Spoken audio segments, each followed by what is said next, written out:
Om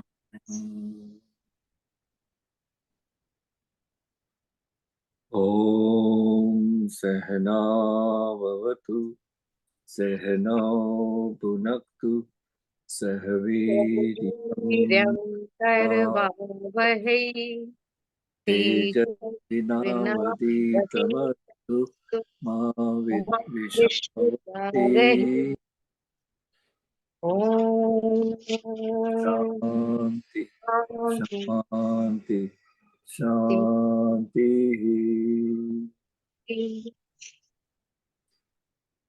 Shanti.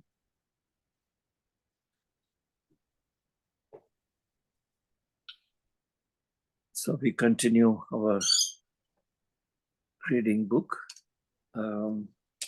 We were on page 167, I believe. Is that right? Yep. Chapter 17 and page 167. 166.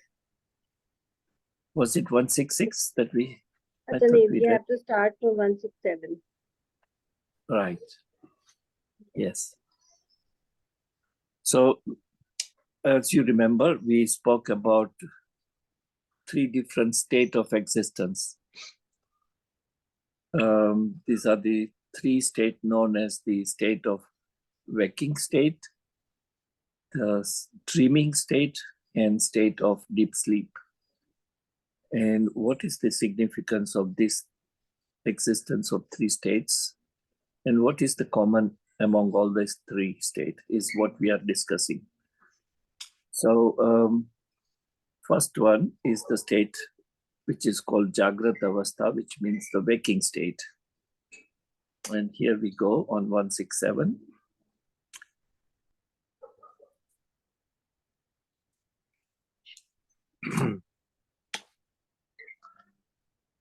This we have read, but we trying to catch up on what we read last, and then we continue.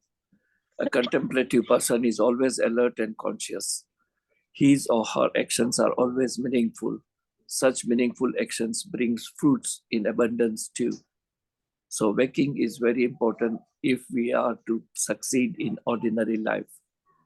More so if we are to succeed in spiritual life, in knowing the Atman. How is it so? In sleep, we do not have control over our mind and body. Our sense may be functioning, but we are unconcerned about them. In unconscious state, we are oblivious of our body. It is only in the conscious and waking state that we are fully aware of we have a body and mind. Our minds have to be controlled, but this cannot be done in the dream or deep sleep states, but only in the conscious state. To control the senses, to restrain the mental modifications, to meditate, to seek the spiritual teacher, everything is to be done in the waking state alone. So this is very important state of being.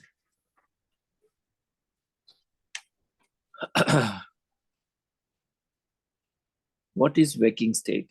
The state of awareness in which the organs of perceptions like hearing come in touch with their respective objects like sound is called the waking state. The self identified with the gross physical body is called Viswa. So here is the definition literally of what is Jagrata Avastha, what is the waking state. It's the state when our sense organs are able to perceive and identify and interact with the sense organs and sense objects. Creation would become meaningless had there not been a waking state. If Maya had enveloped Brahman and left it at that, there would have been no bondage or liberation. But she projects too. Thus, we have the cosmic causal, subtle, and gross bodies, as also in the individual causal, subtle, and gross bodies. In the waking state, we are aware that we are separate from others, that we have some identity, we have pleasure and pain. We must rise up in life. and so on. However, the truly awakened individual is illumined soul alone who is awake. The Gita says that which is night for all beings in a day for the illumined soul. Thus, though we ordinary people are not truly awake in this world, we think we are. So, two things here. One, it compares and it reasons out about what we have discussed earlier, the prakriti, the maya, the delusion, which is the associate of Ishvara. The maya, the characteristic of the prakriti or the existence is to project what is unreal and cover up what is real. So here it says that if it had enveloped the reality, it would have been difficult to understand what is the gross body, subtle body, or causal body at cosmic level as well as individual level. But because it also projects what is unreal, and therefore we understand this manifestation as gross, subtle, and causal. So three bodies that we have at macro level and micro level is the part of the projection by Maya. And in that case, the one of the state, gross body, is perceived only when it is we are at awakened state. Now, when we say awakened state, and not awakened in the sense of the gnani or yogi, but our mundane activity. So the last, it talks about the one of the sloka 69 of chapter 2, where Krishna says that true yogi is the one, or true gnani is the one who believes or who is awakened. And what is night for most people is the day for them. And what is the day for us is the night for gnani. Now, this is something you do not take literally. It is an indication that a yogi or gnani has nothing to do with the interaction or activity of material world, which happens during the daytime, and daytime represents the state of awakening, physical awakening. So for Gnani, the physical awakening is like a night. It's like darkness. So they do not entertain that. But what is night for us, which means what is a time of rest or inaction, is the time for yogi or gnani to meditate, to transcend this physical phenomena or manifestation. According to Vedanta, the waking state too is unreal. Sri Ramakrishna says, what is that so? Why is it so? Because everything created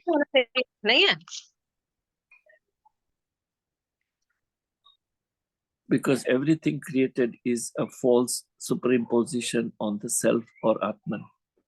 You see, we have spoken about it, that all that exists, all that we can perceive is only a superimposition on Atman or consciousness.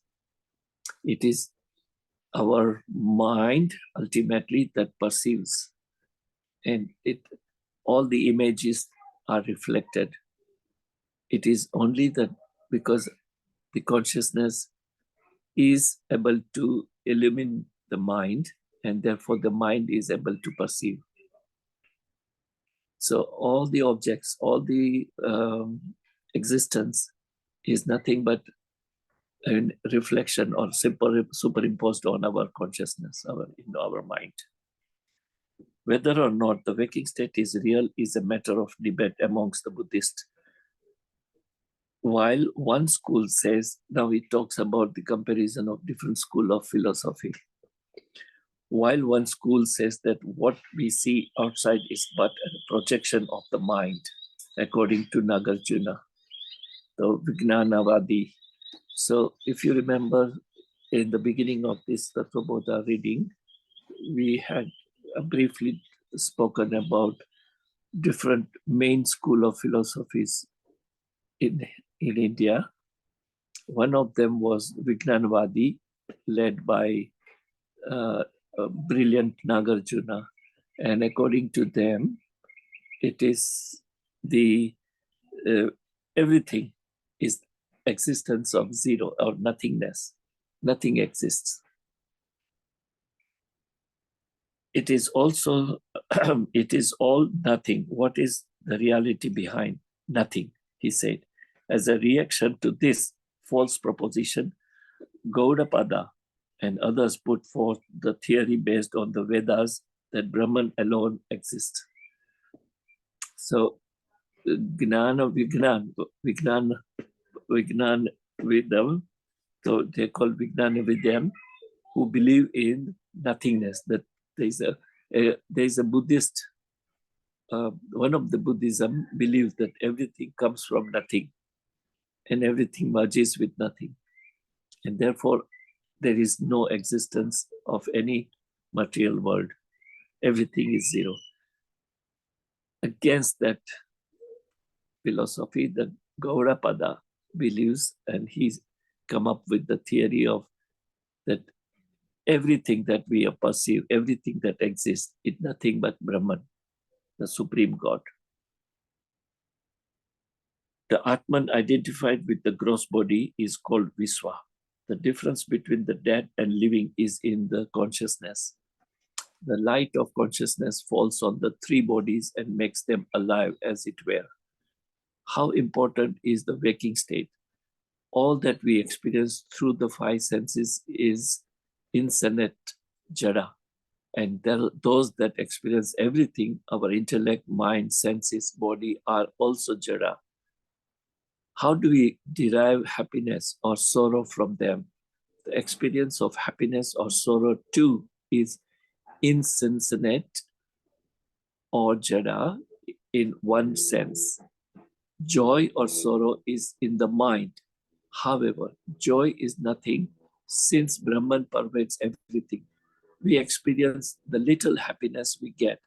The same object which might have produced joy 2 days ago may bring sorrow now.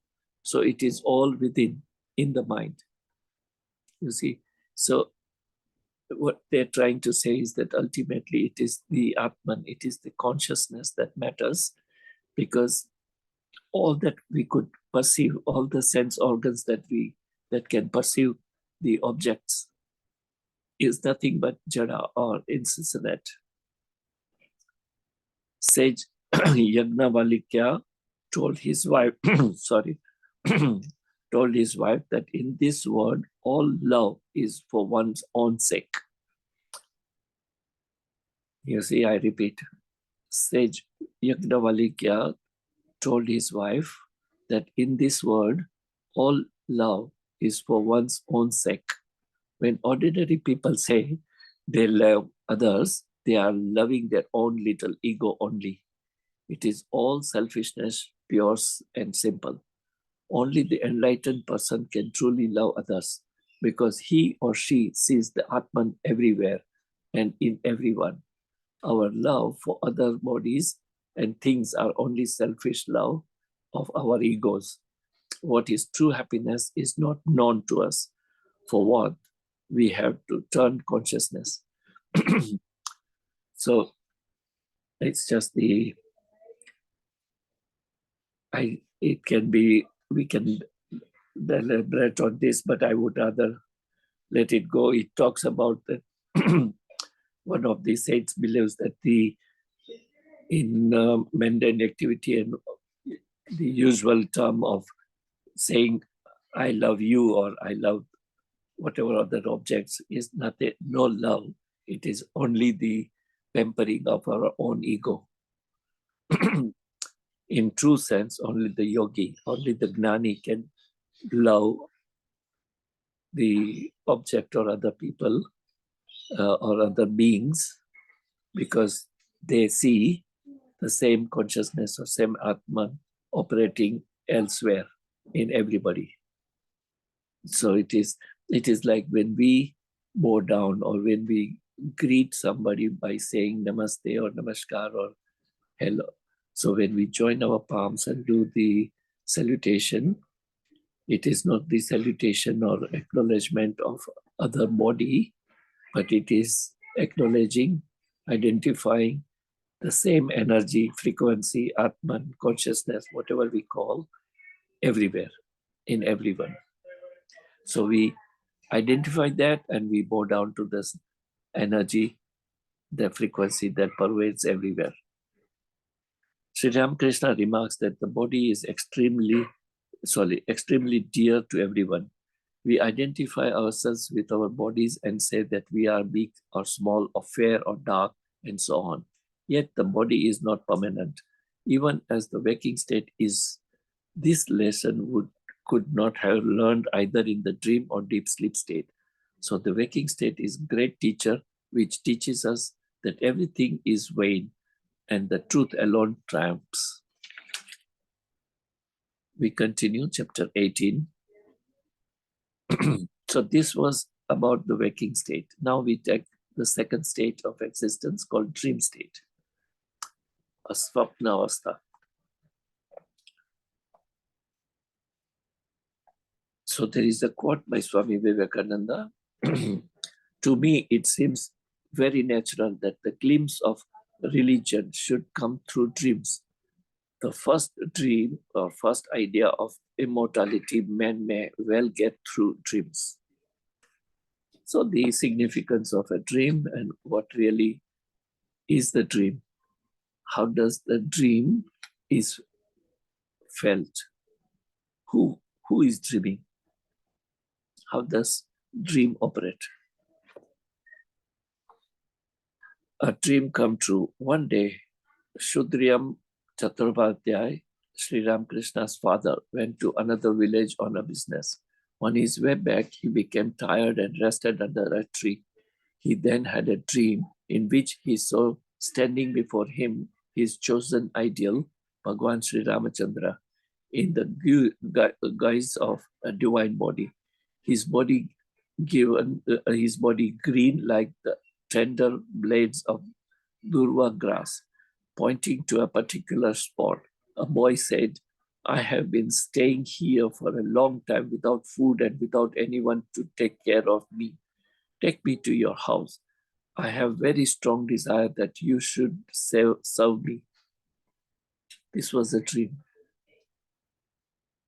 Shudriyam was overcome with emotion and said, paying homage to Lord again and again, O Lord, I am without devotion and am very poor. Service befitting you is not possible in my heart, and I shall incur sin should there be any flaw in it. So why do you make such a difficult request to me? At this, the boy Ramchandra comforted him and said graciously, do not be afraid. I shall not take offense at any shortcoming. Take me with you. Unable to control his feeling at the Lord's unexpected grace, Shudriyam burst into tears. Just then his dream came to an end. When he woke up, Shudriyam wondered at the strangeness of his dream and thought, if only such a good fortune would be mine. Then suddenly his eyes fell upon the paddy field close by, and at once he recognizes it as the very place he had seen the dream. Out of curiosity, he approached the spot, where he saw a beautiful salagrama stone and snake with expanded hood guarding it. Eager to possess the stone, he hastened toward it. On reaching it, he found that the snake had disappeared and that salagram was lying at the entrance to his hole. Seeing that the dream had come true, his heart leaped with joy and he felt no fear of the snake. Convinced, he was that he had received a God's command, carrying out glory to Raghuveer. Krishnavadi Kshudrayam took the stone in his hands. He carefully examined the marks on it and with his knowledge of the scriptures, found it to be Raghuveer's Sila, Salagram. Beside himself was the joy and wonder. He returned home, performed a purificatory ceremony of the Salagram according to the scriptures, and installing it as the family deity, began worshipping it. It is worshipped even today in Kamarapur. So this is a narration of a story about the dream. We continue. Study in dreams in our times. Are dreams real then? Since unknown times, dreams have been playing a significant part in our lives. Though whenever we see dreams, most of us say that they are false, imagination, or just dreams. Some of us, nevertheless, give credence to them. Thus, there are always two opinions about dreams. Some say dreams are important, while others say that dreams are to be ignored. There is a third group which says that the dreams themselves are not true, but the effect they produce is true. If I see a tiger in dream, even when I wake up, my heart will be beating fast. According to saints and scriptures, dreams with spiritual content are real, in the sense that if one sees from a form of a god or goddesses, they are visitations. Further, they say that owing to the impurities still remnant in the mind of the devotee, perhaps the Lord cannot answer his or her prayers straight away. So he comes in dreams and blesses, guides, and saves his devotee. There is one more opinion current. Not all religious dreams are truly visitations. Some may be dreams only, but the effect they leave on the mind, peace, happiness, desire, or higher life are real, and the devotee is advised to hold on to any support that may come in his or her way of spiritual progress. A sinking man holds on to anything he can lay hands on. Patanjali provides provision for meditation on dream objects also. So this is a kind of significance of dream, and that's why different stories or different narrations are mentioned here. We do not really have to discuss them. Let us continue reading until we really talk about how the dreams are made. Who is dreaming? That's the significant point. So until then, we continue reading. In the ancient world, dreams were both objects of awe and reverence.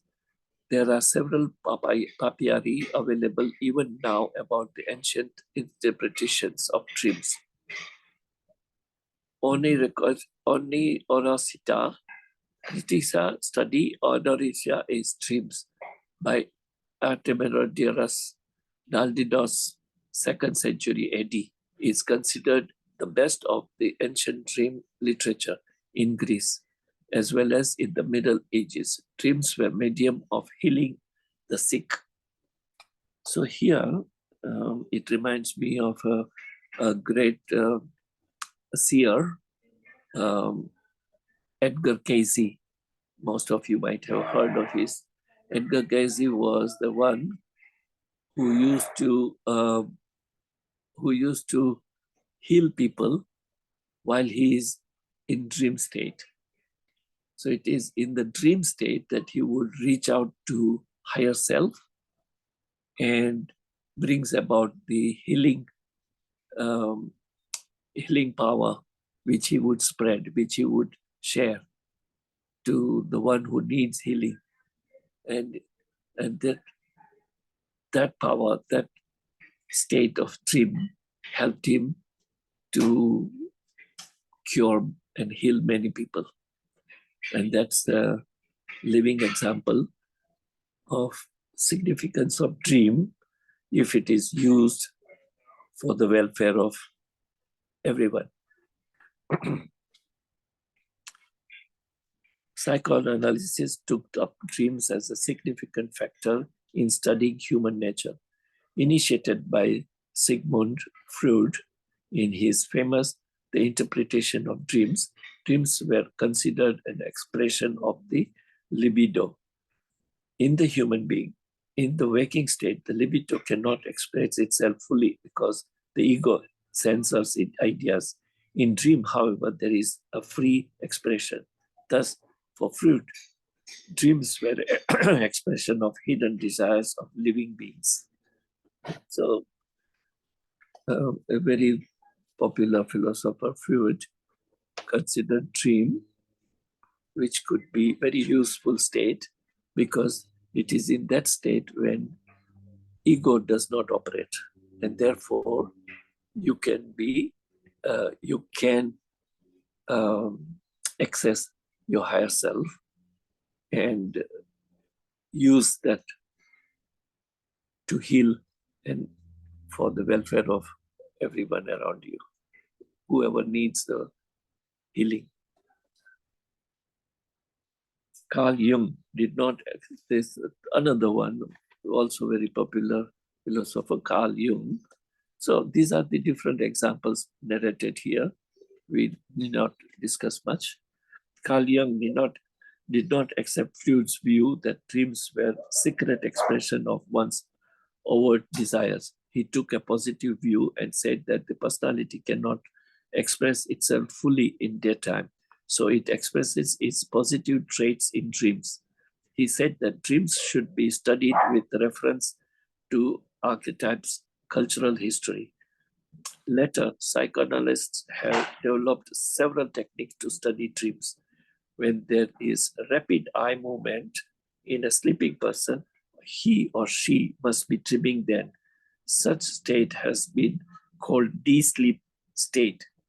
In psychoanalysis, study of successive dreams reported promptly without inhibitions or hiding, and their interpretations by competent psychoanalysts may help to some extent in knowing the unconscious. For this, the analyst should be deeply spiritual personality. So here again, I like to pause and talk about my experiences of people who had experiences during the. So we stop here. We continue next class from page 173 about the dream state. In the northern Australia, there is a place called Daintree. It's the only area in Australia which is so natural and uninhabited.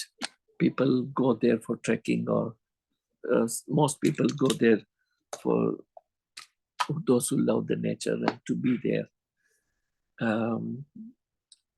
I happened to go there a few years back, and I suddenly saw middle of nowhere a yoga school, a yoga ashram, and I was shocked to see.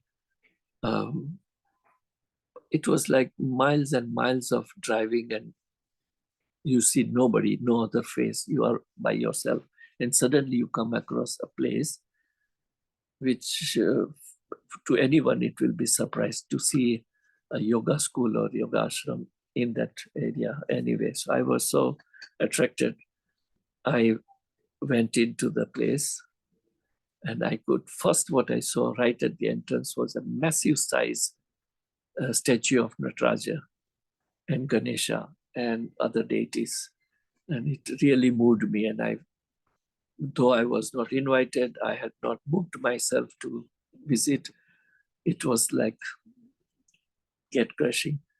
Anyhow, I was so attracted. I went in, looked around, kept saying hello. There was no one there.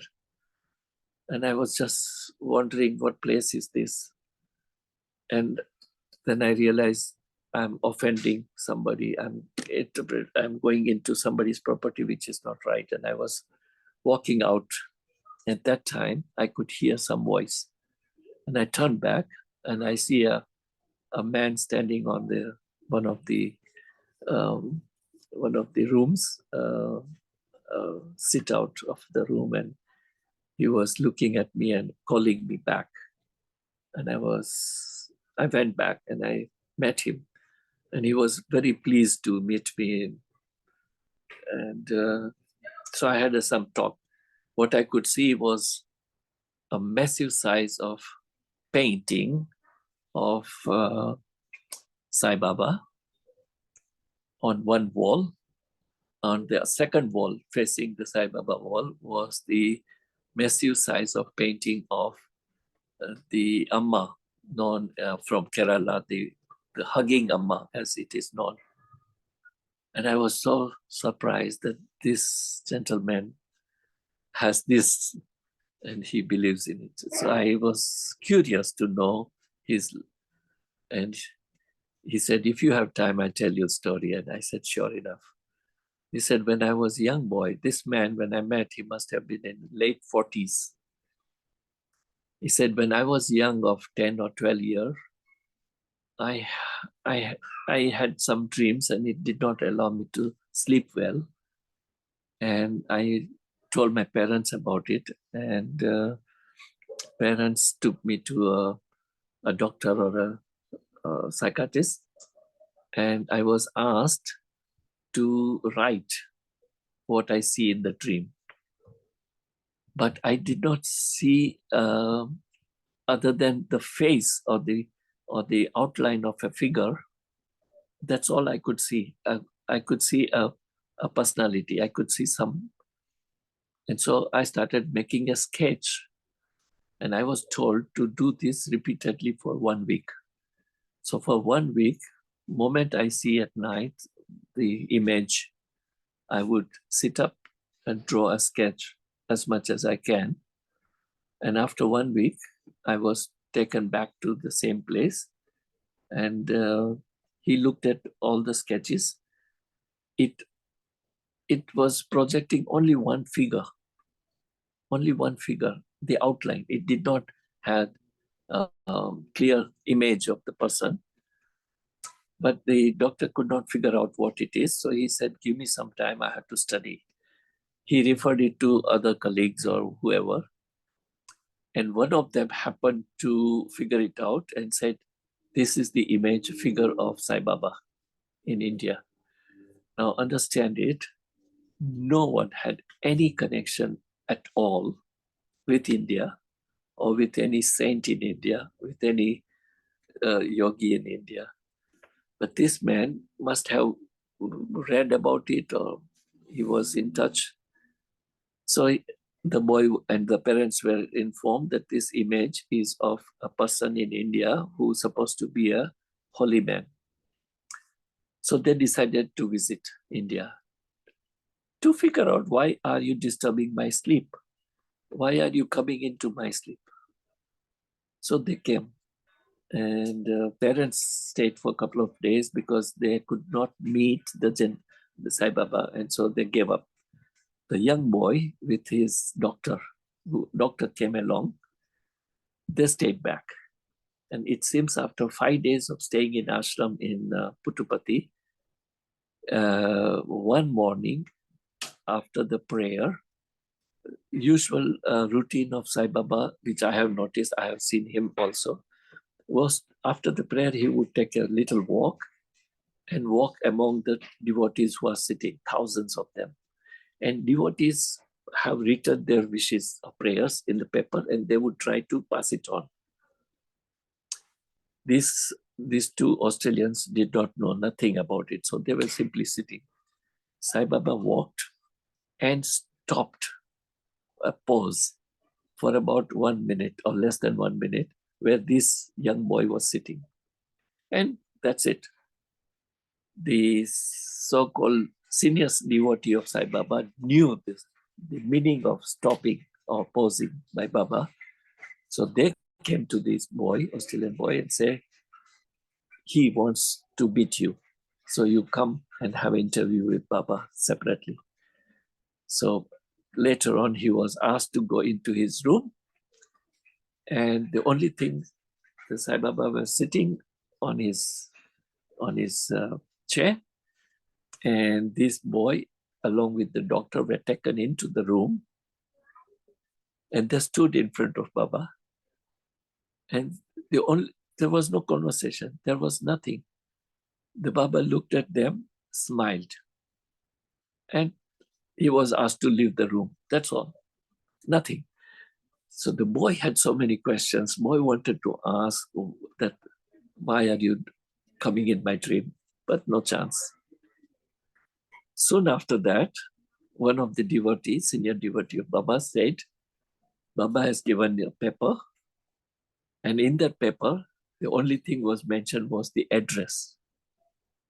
At the address of the Amma in Kerala. So this man, the young boy, did not know nothing. Who is this Amma and why should I go there? It means that Baba wanted him to go to that Amma. Anyhow, he went to Kerala, and there were thousands of devotees queuing up to see her. But like a miracle, this boy was selected and taken straight to Amma. And she hugged him. And she said, why have you taken so long? Baba informed me that he is sending you here. And you took so long. And that was the time when he said, I was seeing him for so long in my dream. And so I came to India. I had no discussion with Baba. He asked me to come to you. Then Amma told, it seems, that what you saw in the dream was nothing but a call from Baba asking you to come. And he wanted me to train you into spreading love. Only message Baba asked you to do is to spread a love. And from my side, my contribution for Baba is to teach you yoga. So at the age of 17, by then he was 16 or 17, he stayed back, he learned yoga and all the Hindu philosophy, etc., came back to Australia and set up that property as a yoga ashram. So since 18-year-old, and when I met him, he must be about 44 or whatever, he's running the yoga. Even today, he has the same yoga ashram going. And I'm in touch with him. The idea why I'm mentioning is that the dream state is significant if it is meant for spiritual or awakening purpose of evolution.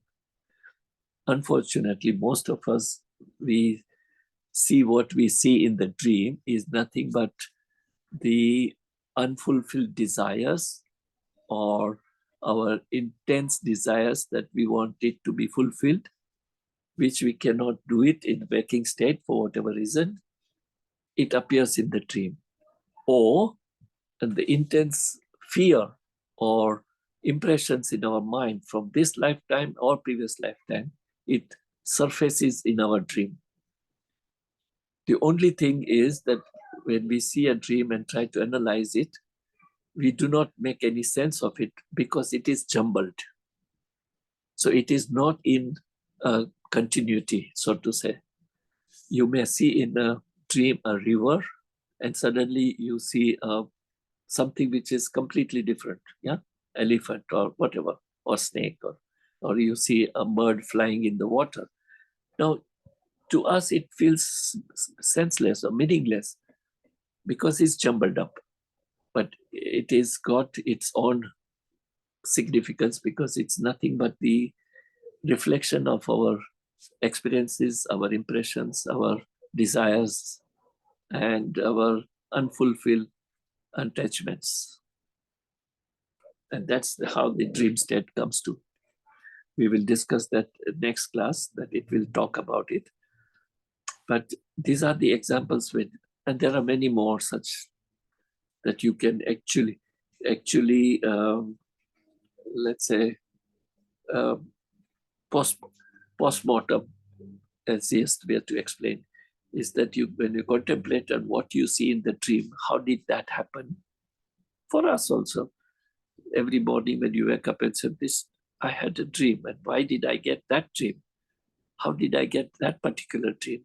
And if you keep thinking about it, there is chance that you can remember that there was some incident and that happened it came as an impression in mind and surfaced it in mind as a dream.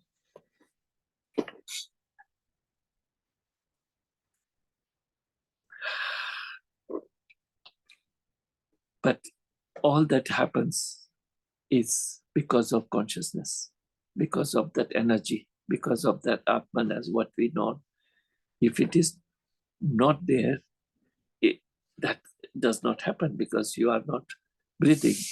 Without consciousness, without Atman, you don't breathe, and your body is not alive. And when body is not alive, there is no state of awakening or dreaming or sleeping. So bottom line, when we finish reading these three states, it says, what is significant? It is that energy. It is the prana and the energy that allows these three states to exist.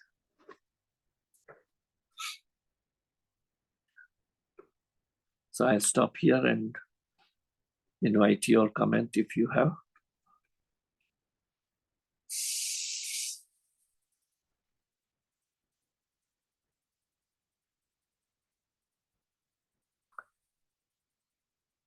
So before I believe there's no comment. Before we close today, I wanted to let you know that from next week, I wanted to ask you, can we have some change in our schedule? Right now, we have classes on Monday, Tuesday, Thursday, and Saturday. I happen to have some work every Tuesday. So can we change, instead of Tuesday, can we change it to Wednesday? Which means we will have Monday, Wednesday, Thursday, Saturday. Instead of Tuesday morning, we will meet on Wednesday morning. We can do that. You can do that, Acharya. Thank you. Okay. Yes, same time, everything same, just instead of Tuesday, it would be Wednesday. Starting next week, right? Yes, please. Yeah. Okay. Yeah. So you can put it on a group message that people know. Certainly.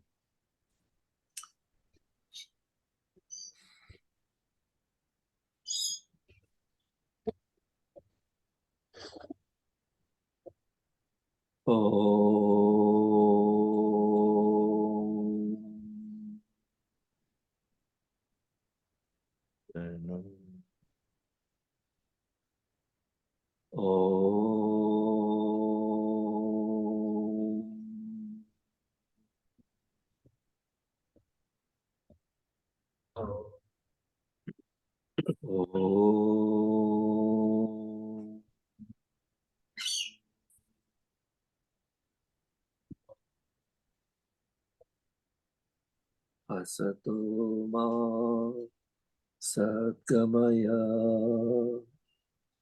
tamaso ma jyotirgamaya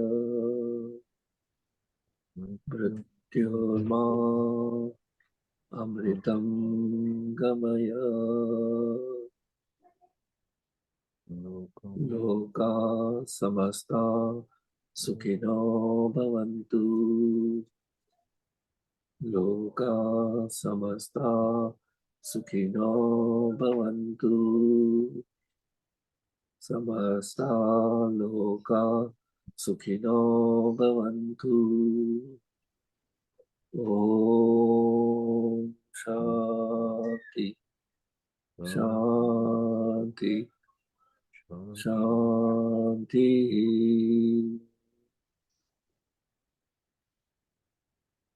Thank you, God, for giving us air to breathe.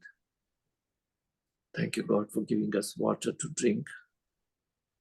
Thank you, God, for giving us sun for energy. Thank you, God, for giving us food. Thank you, God, for giving us food to eat. Thank you, God, for giving us good health and happiness. Thank you, God, for giving us positivity.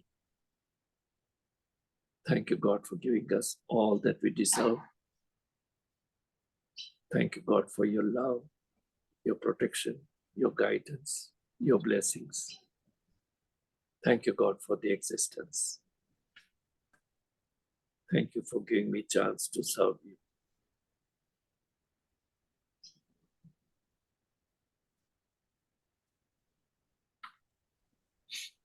Thank you. Acharya ji. Thank you so much, Acharya ji. Thank you very much. Have a good day. Thank you, Acharya ji. Thank you very much.